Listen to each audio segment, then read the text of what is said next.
Students, I'll be doing a topic on game theory. Game theory deals with making decisions to determine the opponent's counter strategy to our best moves.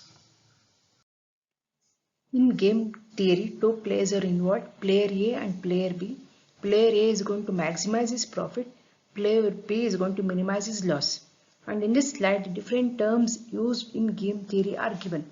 The first one is maximin. Maximin means finding the maximum value in a set of minimum values for player A to maximize his profit is called as maximin. Minimax means finding the minimum value in a set of maximum values for player B to minimize his loss. The next one is the fair game. Fair game means if the value of both maximin and minimax are equal, then it's called as a fair game. That is, the value should be equal to 0. Both the values should be equal to 0. The next one is the saddle point. This, if the value of both maximin and minimax are equal, then it's called as saddle point and they should intersect at the same point. The last one is value of the game. The cell value at intersection point of maximin and minimax is called value of the game. In this slide, I'll be giving information about strategy and different types of strategies. So what is a strategy? Strategy means where a player determines his action by following some decision rule. It also means what action a player takes for every outcome. There are two types of strategy. The first one is pure strategy. The second one is mixed strategy. What is pure strategy? Pure strategy means where there exists a saddle point and a player selects one particular strategy even though he has many options. The second one is mixed strategy. In this, there does not exist any saddle point and the player selects a strategy in some fixed proportion. What is 2% zero sum game? Means there are two players A and B. One player will have a gain and another player will have a loss. In this slide, there is a problem with two players A and B with the payoff matrix given. We will be finding the saddle point in the next slide.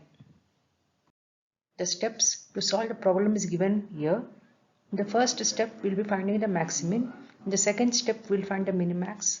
And in the third step, we will be finding the value of the game.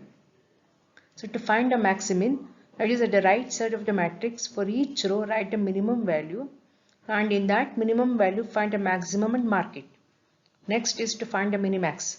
So at the bottom of each column of the matrix write a maximum for that particular column and in the column maximum value find a minimum and mark it.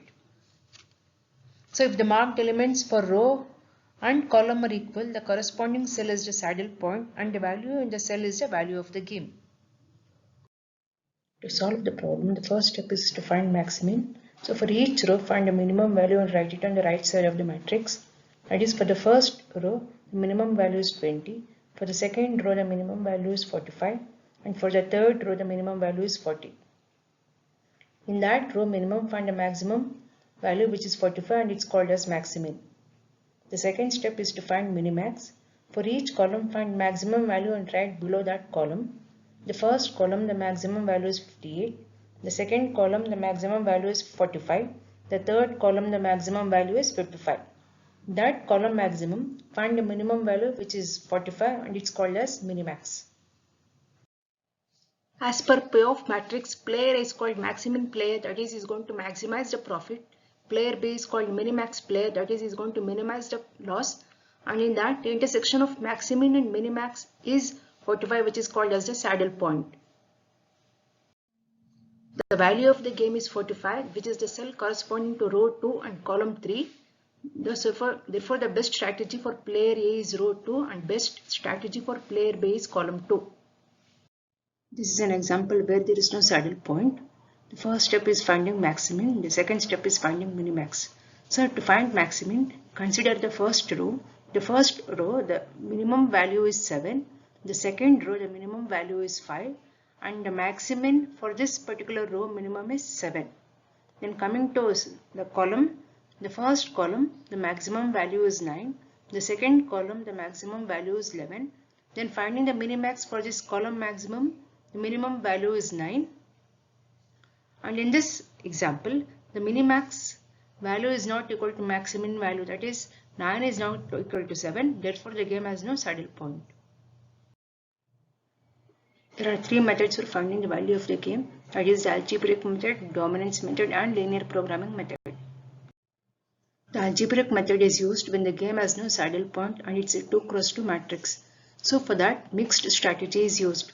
That is, each player is going to select a strategy with some probability. In this problem, algebraic method is used to find the value of the game. First, we are going to find row minimum and column maximum as well as maximum and minimax. So coming to first row, the minimum value for that particular row is -3. For the second row, the minimum value is -3 and the maximum value in row minimum is -3. Coming to column, the maximum value for the first column is 8, the maximum value for the second column is 1 and the minimum value in this column maximum is 8. Therefore, in this case, the maximum value is not equal to minimax value, that is -3 is not equal to 8. Therefore, the game has no saddle point. So, I'll be using mixed strategy. And we'll be using the terms P, Q, 1 minus P, 1 minus Q, which is given in this slide. P is the probability that player A is going to choose action 1. Q is again the probability that player B is going to choose action 1. The formula for P and Q is given there. 1 minus P and 1 minus Q are again the probability that player A is going to choose action 2 for 1 minus P and player B is going to choose action 2 for 1 minus Q, and the value of the game, the formula is given here. And the terms A, B, C, D, it's given in the matrix where which position it's going to occupy. We will substitute the values of A, B, C, D from the matrix for the formula P, 1 minus P, Q and 1 minus Q, and for value of the game. So the optimal strategy for player A, that is P equals 4 by 15, that is going to choose 4 out of 15 times. And for 1 minus P, it's again 11 by 15, where is going to choose 11 out of 15 times. The same thing comes even for optimal strategy for player B,